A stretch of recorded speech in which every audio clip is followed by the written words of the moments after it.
I've done better than that.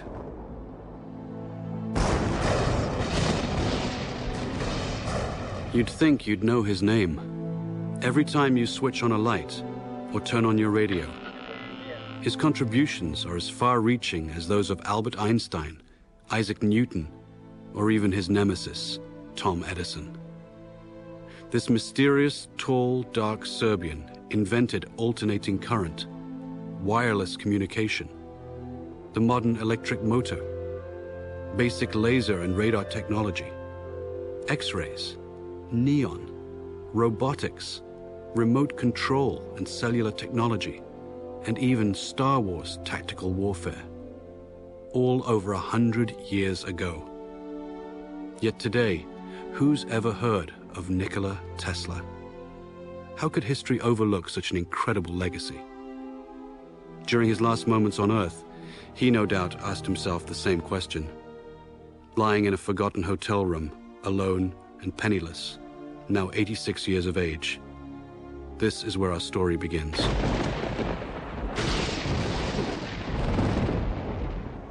On that final night in January 1943, Nikola reflected on his life in near delirium. The flashes of light. I never had control over the flashes. They are so tormenting. Unstoppable images would flood his mind, accompanied by powerful flashes, like countless times before, due to a strange lifelong condition of his. When the word was spoken to me, the image of the object would appear vividly. And sometimes I was unable to distinguish whether what I saw was tangible or not. This caused me great discomfort and anxiety. In the murky light of the hotel room, he'd speak with ghosts from his past. Phantoms waiting for him to succumb. He remembered triumphant moments when he was struck with the vision of his world-transforming electric motor, the same design that's used everywhere today. Like a flash of lightning, in an instant, the truth was revealed. He was so sure of his breakthrough that he felt compelled to share it. He sailed for New York City, the seat of the modern world. Upon Nikola's arrival, he'd see a busy, gas-lit metropolis painted black by a century of coal, wood, and fuel oil residue. He knew at once this era would come to an end with his electrical innovation. He would go to work and forge his dream at first, digging ditches, then he'd create his machines. Soon he'd become the quintessential American success story, transforming himself from a penniless immigrant into a legend of his time. The glitterati of New York's finest would flock to his laboratory to witness the spectacular high-voltage demonstrations. Notables such as Mark Twain, John Muir, Sarah Bernhardt, Stanford White, and Teddy Roosevelt, and many others attended. But one person not present was his ruthless competitor, Thomas Edison. Nikola would recall the war of the currents, AC versus DC power. At the time, the electrification of the world was at stake. Alternating current's too damn dangerous. He's using tens of thousands of volts. DC only uses hundreds. Sure, you can see the danger. Nikola Tesla. A man who could never take a joke. There was only one kind of power system that could feed cities all over the country that would allow Edison's incandescent bulbs to burn brightly, and Nikola had it. Tom Edison fought against it, tooth and nail. Hell, there are no rules here. We're trying to accomplish something. The bitter Edison would even resort to electrocuting stray animals, including a rogue elephant, to incite public fear of Tesla's AC system. But Tesla would ultimately triumph over Edison by electrifying the Chicago World's Fair in 1893. It was a smashing success. Then, he and partner George Westinghouse created the world's first hydroelectric system at Niagara Falls. It was an incredible gamble at the time, and no one was sure it would work, except Tesla, the man of the hour. Nikola was now at the peak of his glory. He took to wearing formal clothes and wearing white gloves when starting experiments. He was a mystic who wrote and recited poetry and could speak 6 languages, yet he couldn't help his idiosyncrasies. People had no idea that he battled hallucinogenic episodes daily. I have seen all the air around me filled with tongues of living flame. Their intensity, instead of diminishing, increased with time. He was also described as a maniac for cleanliness and would avoid handshakes, and fought an array of deep-seated phobias and compulsions. I had a violent aversion against the earring of women. The sight of a pearl would almost give me a fit. I would not touch the hair of other people, except perhaps at the point of a revolver. I counted the steps in my walks and calculated the cubical contents of soup plates, coffee cups, and pieces of food. Otherwise, my meal was unenjoyable.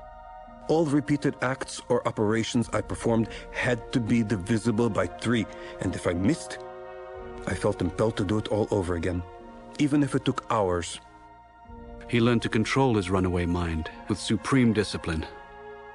Tesla's unquenchable fire drove him onward, working 20-hour days, reaching for perfection. But this was much to the displeasure of socialite Katherine Johnson, his most intimate confidant, and perhaps Tesla's secret lover. Dear Mr. Tesla, I have been thinking of you all day and all evening, as I do so often. Why do you not come to see me? How can you be indifferent to such devotion? They were very close, but this love was not meant to be. Tesla was on a mission dedicated to unlocking the secrets of nature, his greatest obsession. He left little time for relationships or business. Nikola was exceedingly vulnerable in this regard. Wall Street monster J.P. Morgan was always lurking in the background, salivating over Tesla's patents. He wanted total control of the new power industry and would even crash Wall Street in order to shake out the competition. J.P. Morgan towered above all the Wall Street people like Samson over the Philistines. There were repercussions.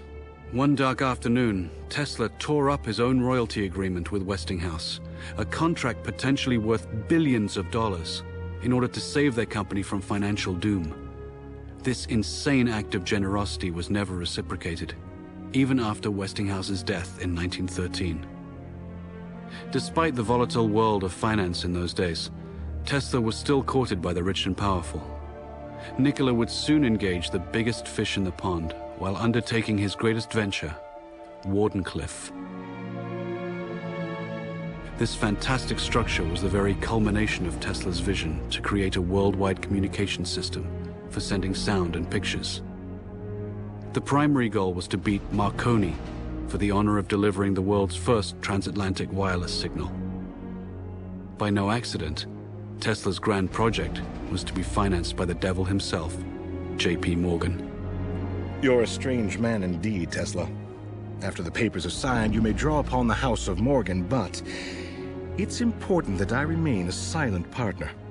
You do understand what that means, don't you, Mr. Tesla? But Nikola had a secret. The system could also electrify the world.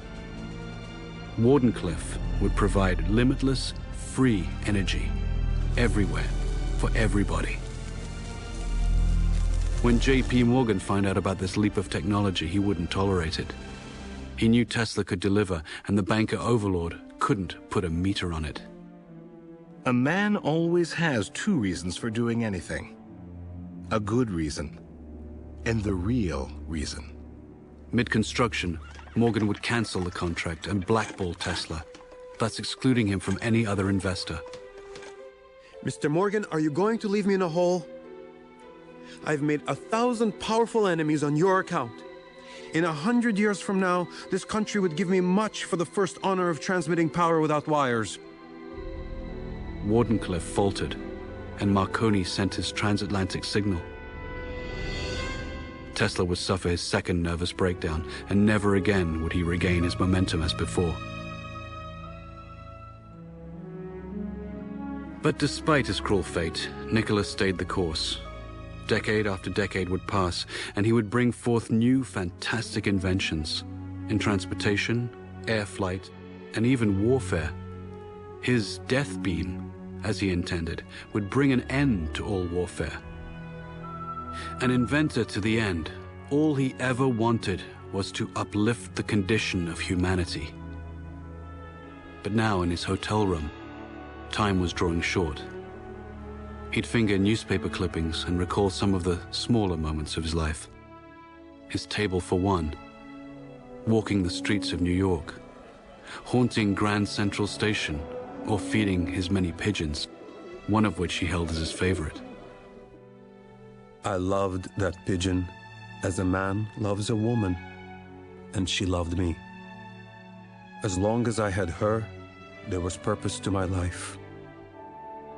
No one could begin to imagine what great secrets this mad scientist kept locked inside his head.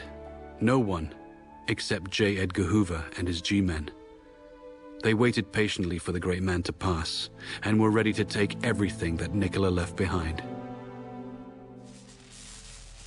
The Lost Wizard is a spellbinding epic based on Mark Siefer's acclaimed biography about the tragic rise and fall of the radical genius, Nikola Tesla. It's a true story of triumph, heartbreak, deception, and madness, set upon the backdrop of New York City at the cusp of the modern era. This story is about a man whose powerful ideas live on, as much of his work is still classified and used in the most esoteric projects imaginable today. Nikola Tesla single-handedly changed the world for the benefit of mankind, yet has been rewarded with obscurity. It's time to bring his story out of the shadows and into the light.